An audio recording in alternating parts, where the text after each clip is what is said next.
Welcome, everyone. We're doing a deep dive today into some material you sent over, focusing on a really common challenge, especially for smaller nonprofits, mission creep. Yeah, it's definitely a big one. It's something that can kind of sneak up on you. And, well, it has some pretty serious knock-on effects down the line. Absolutely. So, our mission for this deep dive, we want to pull out the key ideas from these sources, really get a grip on what mission creep actually is, and crucially, understand why tackling it is just so important for clarity, for impact, and let's be honest, for fundraising. hmm Because spotting it, figuring out if you have started to drift away from your core purpose, that can be the hardest step. But these sources really hammer home that it's vital for building a strong, fundable organization. Okay, let's unpack this then. Based on the sources, how do we define mission creep? What's the essence of it? Well, they describe it as this gradual process. Hmm. An organization starts taking on programs, maybe services, that don't directly link back to its original core mission. Right. It's like the organization's ship slowly drifting off course. And there's often a mistaken belief driving this, isn't there? This idea that just doing more things, adding more programs, serving more types of needs, that automatically means you're doing a better job. That's exactly the misconception the sources flag. It feels right, doesn't it? Like you're being more helpful, reaching more people. But the big downside they point to is that this kind of expansion often just, well, dilutes your overall impact. Dilutes it. How so? You end up stretching everything too thin. Your resources, your staff's focus, your message. And that thinning out, that lack of focus, creates confusion. Yeah. And crucially, it creates confusion for the very people you need on board, potential donors, funders. Okay. If your work seems scattered across lots of different areas, it's really hard for them to see clearly what your main purpose is. Yeah. What specific problem are you laser focused on solving? What's the measurable impact you're having on that? This feels like we're getting to the heart of why funders care so much about this. That lack of clarity is a major issue for them. Oh, absolutely. The sources are really clear here.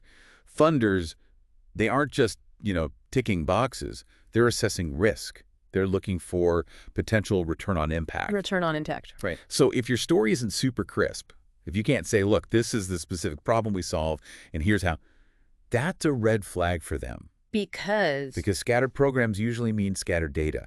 It makes it incredibly hard, maybe even impossible, to show you're actually making cumulative progress on one specific issue over time. So you can't easily say, we tackled X problem and achieved Y result, because you are also busy working on A, B, and C at the same time. Exactly that. And think about trying to tell one compelling story when you're juggling 5 different initiatives. It makes funders wonder, can they really master any single one? Hmm. They want to invest in mastery, in clear, provable impact on a defined problem. And when your mission and your actual activities don't line up neatly, that story just becomes much harder to tell, much harder to sell. It's tough for them to justify putting serious money into something that just looks, well, unfocused. That makes a lot of sense. Funding a fuzzy picture is not appealing. Okay, so let's make this more concrete. The sources gave a couple of really good contrasting examples. They did, yeah. Let's take the first one. It's a nonprofit. It started out super clear. Mental health counseling, specifically for young mothers. Defined group, defined service. Very focused. Okay, clear starting point. But then the creep began. What happened? Well, someone suggested, hey, why don't you offer parenting classes? Maybe there was a grant available. Maybe they just saw a need. So they said yes. Okay. Then they noticed some mothers needed basic things, diapers and such. So they started a diaper bank. Yeah. Now, it all felt connected, right? Helping the same people. Sure, you can see the logic. But the result wasn't great. According to the sources, no. They ended up operating in several different areas: mental health, parent education, basic needs provision, trying to meet all these different needs, but none of them really deeply. Resources got stretched thin, staff felt overwhelmed, and that original sharp message, we master mental health support for young moms, it got lost. They were trying to be too many things, and their unique value got muddled. Okay, so that's one side. Now, contrast that with the other example, the group in Baltimore. Right. This organization had an incredibly sharp focus, preparing returning citizens specifically for careers in the culinary industry. That's it. Super specific. And how did they deal with potential mission creep temptations? They were apparently really strict about staying focused. The sources mentioned they deliberately didn't add other services, like general case management, even though, returning citizens often need lots of different kinds of support. Right. They didn't open a community kitchen, for instance. Even though that involves food, their mission wasn't feeding the community. It was job training in culinary arts. They really stuck to their lane. And the outcome of staying so focused? It meant they could attract major funders from the food and hospitality sectors. Why? Because there was absolutely zero confusion about what they did. Crystal clear. Exactly. Funders knew precisely what problem they solved, lack of career pathways for a specific group in a specific industry. And they trusted that because this organization was so focused, they'd mastered how to get results. So, linking this back to the funder perspective we discussed, the Baltimore group's strength really came from that clarity, that focus.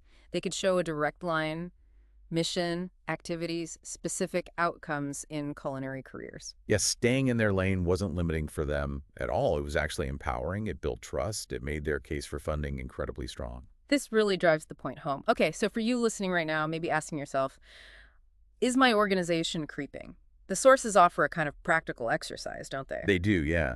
It's a way to sort of check in. First step, try to boil down your organization's mission into just one clear sentence. What is the absolute core? Then make a list. List all the programs, all the services you currently offer, everything. Don't leave anything out. Okay, got your list. Now, for each item on that list, ask this really critical question. Does this program directly support that core mission sentence we just talked about? Or does it feel a bit like a side quest?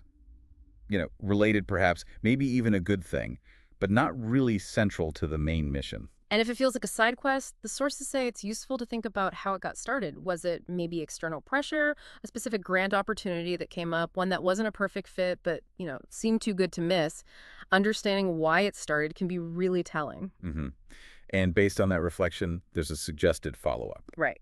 Go back to your program list. Maybe circle the ones that are definitely tightly aligned with the core mission. Those are your bedrock activities. Then perhaps put a star or highlight the programs that don't feel quite aligned, but you're still running them. Those are your potential creep flags.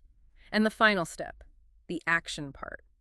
Pick one of those starred, misaligned programs, just one to start with, and explore the options the sources suggest. This isn't about judging past choices. It's about strategic alignment now. Exactly. Could you strategically pause this program, maybe just for a while, to regain focus? Or is there another organization out there whose core mission is this activity? Could you partner with them, refer people, collaborate so they handle it? Or is there maybe a way to really rethink it and integrate it properly into your core strategy so it actually strengthens your main purpose instead of diluting it? Right. The sources stress this isn't about criticism. It's about building strength, clarifying impact, getting back to that powerful focus. Which brings us right back to that core idea we've heard throughout these sources. Building strength, whether it's funding strength or impact strength, it doesn't come from just adding more and more stuff or saying yes all the time. No, it comes from being really disciplined, maybe even ruthless, about aligning what you do with what you say your mission is. It's that power of focus, isn't it? Overcoming the drain of spreading yourself too thin. Absolutely. Focus trumps diffusion. Keeping that message sharp, keeping activities aligned. Yeah. That feels like the essential takeaway from digging into this material. And thinking about staying focused on your core, the sources sort of point towards a related next step. It's about getting even more specific than just the mission statement. Yeah. How so? It's about really defining the actual concrete problem your organization is uniquely set up to solve. Going beyond just saying, we help people. Okay. That feels like the next logical layer, doesn't it? Yeah. How does truly understanding and sticking to that specific core problem empower you? How does it help you create deeper impact and ultimately attract the right support? Something important for you to chew on, definitely. Indeed. And we'll actually dive into that very topic, defining the problem, in our next deep dive.